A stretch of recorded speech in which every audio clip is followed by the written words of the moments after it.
안녕하세요. 재혼하는 남편 이혼 전문 안수연 변호사입니다. 오늘은 제가 요즘 정말 재밌게 보는 드라마 이야기를 좀 할까 하는데요. 닥터 차정숙이라는 드라마 다들 보고 계시죠? 엄정화 배우님이 나오시고 오랜 기간 가정주부로 있었다가 죽음의 고비를 넘기면서 좋은 의사가 되고 싶다는 꿈을 이루기 위해서 병원에 다시 들어가서 일어난 이야기인데, 여기서 자극적인 요소가 하나가 있죠. 바로 남편의 오래된 불륜입니다. 자, 우선 차정숙이 남편을 만난 경위를 보면 여자친구 있는 남자친구와 하룻밤을 보내고 임신을 하죠. 이건 사실상 법률적으로는 전혀 문제가 없는 행동이에요. 그래서 드라마 내에서도 그런 그 차정숙의 행동을 비난하는 사람은 전혀 없어요. 오히려 임신하고 결혼한 모습을 책임감 있게 묘사하고 있어요. 근데 서인호가 그 차정숙이랑 아이를 낳고 결혼식도 하고 혼인신고도 하고 그렇게 혼인 생활을 쭉 이어온 것 같은데 각방을 쓰더라고요.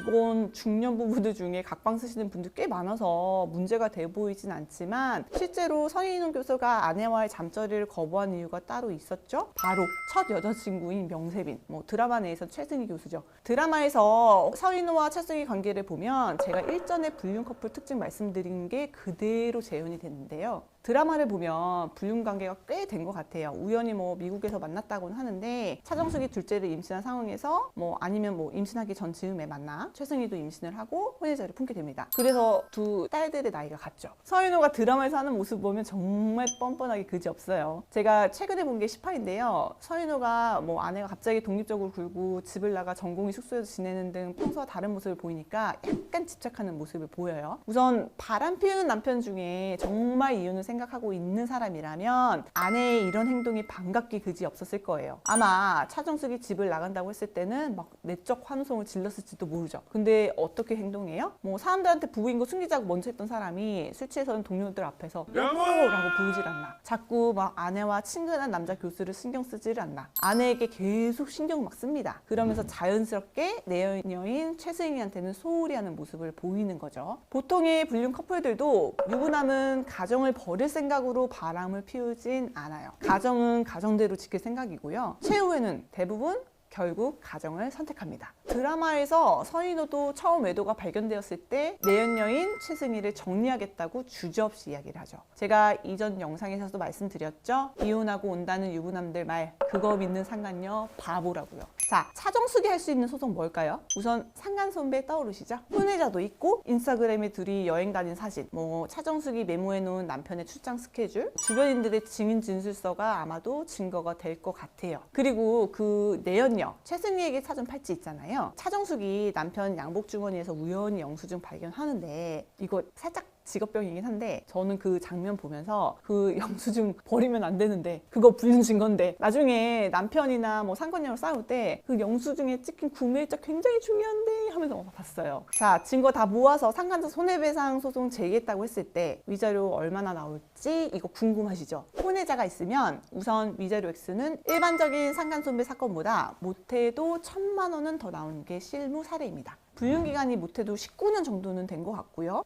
둘 사이에 자식도 있으니까 3,000만 원 정도는 나올 것 같다 예상해 볼 수 있어요. 자, 그럼 딸이나 아들은 할 수 있는 게 없을까요?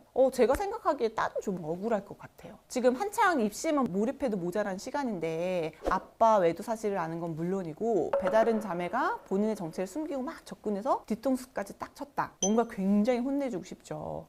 형사는 걸리는 죄가 없는 것 같고, 민사도 아빠의 불륜 사실로 인해서 정신적 충격을 받았다고 해서 상간녀를 상대로 손해배상을 할 수 있을까요? 결론만 말씀드리면 없어요. 실제로 이런 소송 제기가 된 적은 있었는데요. 법원에서는 배우자가 있는 자와 간통행위를 하였다고 하더라도 그 상간행위를 한 사람이 어떤 악이나 해이를 가지고 상대방의 자녀에 대한 양육이나 보호 내지 교양을 적극적으로 저지하는 등의 특별한 사정이 없다면 그 자녀에 대한 관계에서는 불법행위 책임은 없다라고 해서 자녀의 상간자에 대한 위자료 청구는 기각했습니다. 만약 차정숙이 이혼을 결심했다면 어떤 문제가 있을까요? 우선 이혼하고 위자료는 정도는 넉넉하게 인정이 될 것 같고요. 아직 딸이 미성년자니까, 그리고 딸이 엄마랑 훨씬 유대관계가 좋죠. 그래서 양육권자는 엄마가 될 것 같고요. 또 미술을 지금 하고 있어서 대학 입시 준비 중이라 그 비용이 어마어마하게 들잖아요. 뭐 양육비는 제가 생각하기엔 다액을 받을 수 있을 것 같아요. 그리고 극중 시어머니가 해놓은 차정숙 명의의 부동산이 하나 보였는데, 이거 재산분할해서 차정숙이 가져올 수 있을까요?